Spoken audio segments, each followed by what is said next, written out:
बता दें कि हाथरस भगदड़ मामले में बड़ी कार्रवाई हुई है, जहां पर एसडीएम, सीओ और तहसीलदार समेत 6 निलंबित कर दिए गए हैं।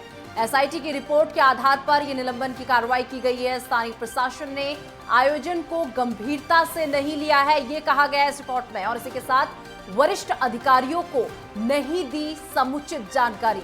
आयोजकों की लापरवाही से हुआ हाथरस हादसा एसआईटी की रिपोर्ट में क्या है, एक बार उसका भी जिक्र कर देते हैं। हादसे के लिए आयोजक मुख्य जिम्मेदार, तहसील स्तरीय पुलिस और प्रशासन भी दोषी। साजिश से इनकार नहीं, गहन जांच की जरूरत। एसडीएम, सीओ, तहसीलदार, इंस्पेक्टर, चौकी इंचार्ज दोषी, अपने दायित्व का निर्वहन करने में लापरवाही के जिम्मेदार।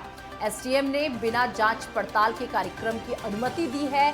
वरिष्ठ अधिकारियों को नहीं दी गई समुचित जानकारी, और इसी के साथ आपको बता दें कि आयोजकों ने तथ्यों को छिपाकर कार्यक्रम की अनुमति ली थी। देखिए, आयोजक जो थे इन्होंने तथ्यों को छुपाया था, उसके बाद इस कार्यक्रम की अनुमति ली गई थी, और अनुमति के लिए लागू शर्तों का नहीं किया गया कोई अनुपालन। और आयोजक मंडल से जुड़े लोग अव्यवस्था फैलाने के दोषी। आयोजक मंडल ने पुलिस के साथ दुर्व्यवहार किया। पुलिस को कार्यक्रम स्थल पर निरीक्षण से रोकने का प्रयास किया गया। तो ये बड़ी जानकारी, और आपको बता दें कि अब इस पूरे मामले पर बड़ी कार्रवाई हुई है, जहां पर एसडीएम, सीओ, तहसीलदार, इंस्पेक्टर सहित कई लोगों को इसमें सस्पेंड कर दिया गया है, और इस रिपोर्ट के आधार पर ये सस्पेंशन की कार्रवाई की गई है। तो ये बड़ी जानकारी आपको दे दें, जहां पर कार्रवाई की गई है। एसडीएम, सीओ और तहसीलदार सहित 6 लोगों को सस्पेंड किया गया है। आपको बता दें कि एसआईटी की रिपोर्ट के आधार पर निलंबन की यह कार्रवाई की गई है, और इसी के साथ साथ स्थानीय प्रशासन ने आयोजन को गंभीरता से नहीं लिया। देखिए, ये कहा जा रहा है, इस रिपोर्ट में ये कहा जा रहा है कि जो स्थानीय प्रशासन था उसने इस कार्यक्रम को गंभीरता से लिया ही नहीं, जो इस रिपोर्ट में बातें खुलकर सामने आई हैं।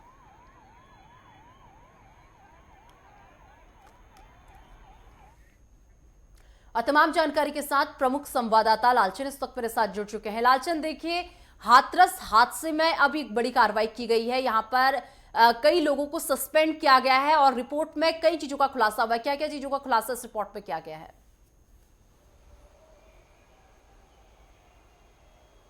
बिल्कुल निशा, उत्तर प्रदेश के मुख्यमंत्री योगी आदित्यनाथ ने हाथरस मामले में बड़ी कार्रवाई की है। 6 लोगों को जो है निलंबित किया गया है। जिस तरीके से वहां के जो तहसीलदार है, एसडीएम है, और यहां तक के जो सीओ है उनको निलंबित किया गया है, जो इंस्पेक्टर है उनको भी निलंबित किया गया है। बड़ी कार्रवाई कही जा सकती है कि हाथरस कांड में जिस तरीके से एसआईटी की रिपोर्ट मुख्यमंत्री योगी आदित्यनाथ को सौंपी गई, उसके बाद एक बड़ा एक्शन मुख्यमंत्री योगी आदित्यनाथ का देखने को मिला है। और ये माना जा रहा है कि आने वाले समय में और भी ज्यादा लोगों पर कार्रवाई हो सकती है, क्योंकि न्यायिक जांच समिति इस पूरे मामले की अभी भी जांच कर रही है। लेकिन जिस तरीके से जो एसआईटी की जांच रिपोर्ट सामने आई, उसमें साफ दिखाई दिया गया है जो आयोजक था उसकी लापरवाही यहां पर सामने आई है। जिस तरीके से 80,000 लोगों की परमिशन थी, लेकिन 2.5 लाख से ज्यादा लोग पहुंचे हैं, यानी कि जो क्राउड था वो बहुत ज्यादा हो गया था। इसकी वजह भी जो है मानी गई है एसआईटी रिपोर्ट में। इसके साथ ही जो वहां के शासन की और प्रशासन की दोनों की लापरवाही यहां पर देखने को मिल रही है।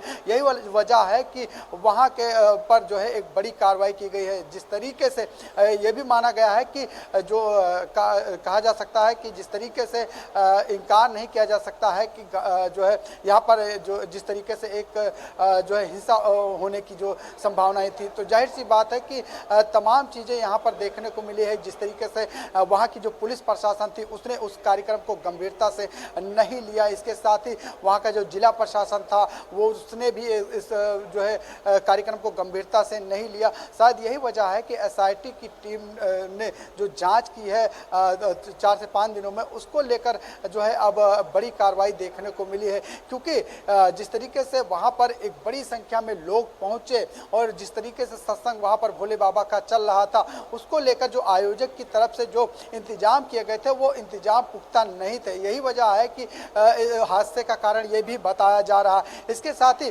पुलिस वहाँ की जिस तरीके से गंभीरता से उस कार्यक्रम को नहीं लिया, जिस तरीके से वहाँ पर निरीक्षण करने मौके पे नहीं गए, जो अधिकारी थे, चाहे एसडीएम की बात करें चाहे तहसीलदार की बात करें, ये लोग वहाँ पर नहीं पहुँचे। शायद यही वजह है, इसका भी कारण जो है हादसे का बताया जा रहा है, क्योंकि 121 लोगों की जान गई है। इसको लेकर अब उत्तर प्रदेश के मुख्यमंत्री योगी आदित्यनाथ ने एक बड़ी कार्रवाई की है, क्योंकि जो जांच रिपोर्ट सामने आई उसके आधार पर कार्रवाई की गई। हाँ, लेकिन ये जरूर कहा जा सकता है कि जो है जिस तरीके से इस मामले में तमाम लोगों के ऊपर हिला हवाली चल रही थी, जिस तरीके से कहा जा सकता है कि इसमें जो है तमाम जो अधिकारी थे वो लापरवाही कर रहे थे, उसको लेकर कहीं ना कहीं एक बड़ा एक्शन अब होता हुआ दिखाई दे रहा है। क्योंकि अभी बाबा भी कहीं ना कहीं इस गिरफ्त से दूर दिखाई दे रहा है। सिर्फ अभी मुख्य जो आयोजक था उसको लेकर कहीं ना कहीं यहाँ पर बात बिल्कुल लालचंद, देखिए एक तरफ तो एसआईटी की रिपोर्ट में तमाम बड़े खुलासे किए जाते हैं, जिन खुलासों के आधार पर इतनी बड़ी सस्पेंशन की कार्रवाई की जाती है, लेकिन वहीं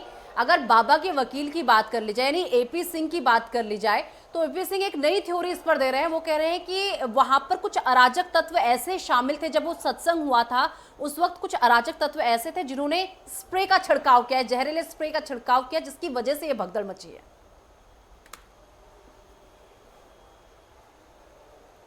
बिल्कुल, जिस तरीके से साजिश से इनकार नहीं किया जा सकता, इसको लेकर एसआईटी रिपोर्ट में जो है साफ साफ लिखा गया है। और यही वजह है कि जिस तरीके से 2 सदस्यीय जांच कमेटी ने जांच की है, उसमें इस तरीके की चीज़ें दर्शाई गई हैं।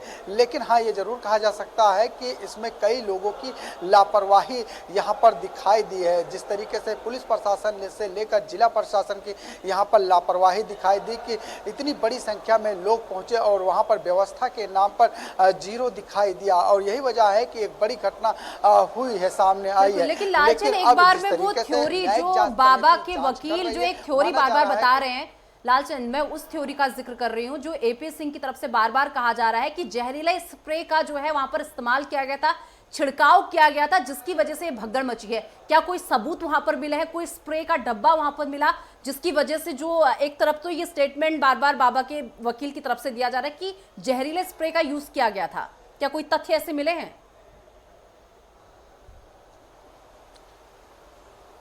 देखिए, अभी तक जो एसआईटी ने जांच रिपोर्ट सौंपी है उसमें इस तरीके का कोई अभी जिक्र नहीं किया गया। हाँ, लेकिन ये कहा जा सकता है कि इसमें साफ लिखा गया है कि साजिश से इनकार नहीं किया जा सकता, यानी कि वहाँ पर हो सकता है कि कोई ऐसी साजिश की गई हो, ऐसा रिपोर्ट में जो है लिखा गया है। तो ये माना जा सकता है कि ये हो सकता है कि साजिश हुई है, लेकिन अभी इस तरीके की चीज़ें जो उनके वकील के द्वारा कही गई है वो चीज़ें यहाँ पर नहीं मिली है।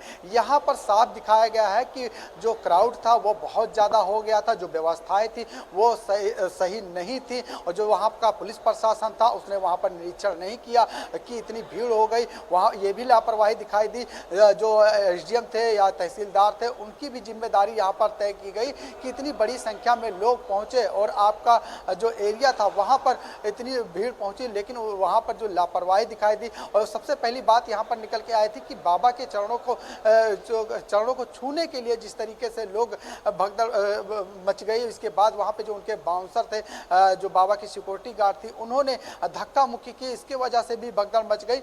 लेकिन यहाँ पर साफ दिखाई दे रहा है कि जिस तरीके से वहाँ पर बहुत ज़्यादा लोग थे, 2.5 लाख से ज़्यादा लोग थे, उसकी वजह से भगदड़ मिली। और जो मुख्य आयोजक थे, जो सेवादार थे, कहीं ना कहीं उनकी एक बड़ी लापरवाही हुई कि इतनी बड़ी संख्या में लोग पहुँचे, उनकी व्यवस्था जो थी वो नहीं थी, जिसकी वजह से वहाँ पर जो जिला प्रशासन है, पुलिस प्रशासन, उनके ऊपर भी कार्रवाई की गई है। जी लालचंद, वही बात कर ली जाए, देखिए इस पूरे हादसे में 121 परिवार ऐसे थे जो उजड़ गए हैं, जो शायद अब कभी जो है अब मिल नहीं पाएंगे, उजड़ गए। लेकिन वहीं कुछ ऐसे अंध भक्तों को भी अभी देखा जा सकता है, जो अंध भक्त अभी भी ये कहते हुए नजर आ रहे हैं चाहे हमारी जान चली जाए लेकिन बाबा हमारे मन में बसते हैं। उनके आश्रम के बाहर अभी भी ऐसे लोगों की भीड़ लगी है जो बाबा को प्रणाम करते हैं और कहते हैं कि बाबा हमारे मन में बसे हुए हैं।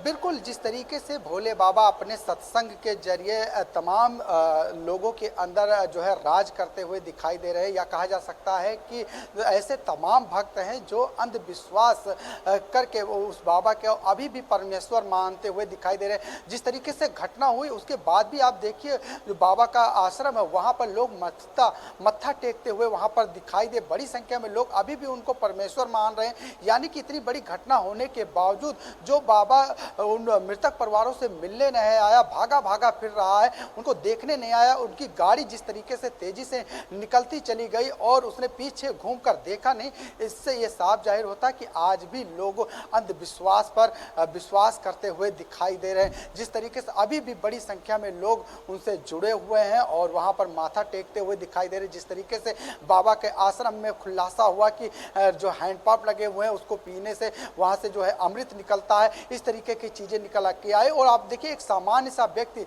जो एक सरकारी नौकरी करता था उसको छोड़कर इसके बाद उसने जो है बाबा का चोला धारण किया, वो भी ऐसा वैसा बाबा नहीं, भगवा कलर का बाबा नहीं। फिलहाल बहुत शुक्रिया लालचंद हमारे साथ जुड़ने के लिए और ये तमाम जानकारी हमारे दर्शकों तक पहुंचाने के लिए।